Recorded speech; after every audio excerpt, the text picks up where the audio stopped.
ప్రస్తుతం ఏపీ రాజకీయాల్లో ఇద్దరు కీలక రాజకీయ నేతల పేర్లు చెప్పమంటే ముందుగా గుర్తొచ్చే పేర్లు చంద్రబాబు నాయుడు, వైఎస్ జగన్మోహన్ రెడ్డి. వీరిద్దరి మధ్య ఎన్నో పోలికలు, వైరుధ్యాలున్నా అంతిమంగా ఇద్దరు ఏపీ కేంద్రంగానే రాజకీయాలు చేస్తారు.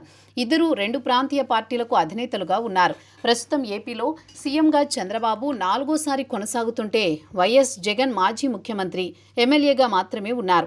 ఈ నేపథ్యంలో చంద్రబాబు, వైఎస్ మధ్య గూగుల్ చాట్ జీపీటీ పోలికని ఒకసారి చూద్దాం. వైఎస్ జగన్ 2019లో తొలిసారి ముఖ్యమంత్రి అయితే చంద్రబాబు 1995 నుంచి 2004 మధ్య 2 సార్లు, 2014 నుంచి 19 మధ్య ఓసారి, ప్రస్తుతం 4వ సారి ముఖ్యమంత్రిగా ఉన్నారు. తండ్రి వైఎస్ వారసత్వం నుంచి జగన్ రాజకీయ పునాది వేసుకుంటే చంద్రబాబు మాత్రం ఎన్టీఆర్ వారసత్వంలో వచ్చిన స్వయంగా పార్టీ అధినేతగా ఎదిగారు.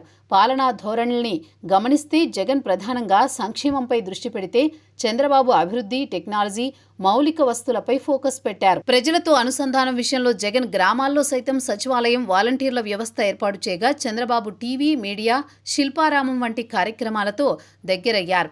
జగన్ ఆర్థిక విధానం డబ్బును నేరుగా ప్రజలకు అందించే డీజీటీ పథకాలు అయితే చంద్రబాబు విధానం మాత్రం పెట్టుబడిదారులు, పారిశ్రామికవేత్తలకే ప్రాధాన్యం. జగన్ బలహీనతల్లో పెట్టుబడులపై కాస్త దృష్టి లేకపోవడం అయితే చంద్రబాబుకు సంక్షేమంపై దృష్టి లోపించిందని తెలిపింది.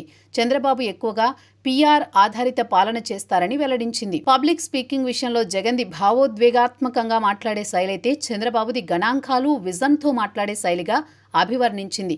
అలాగే జగన్ అభిమాన వర్గం పేద, మధ్యతరగతి, మహిళలు, రైతులు అయితే చంద్రబాబు అభిమాన వర్గం నగరవాసులు, విద్యావంతులు, వ్యాపార వర్గంగా తెలిపింది.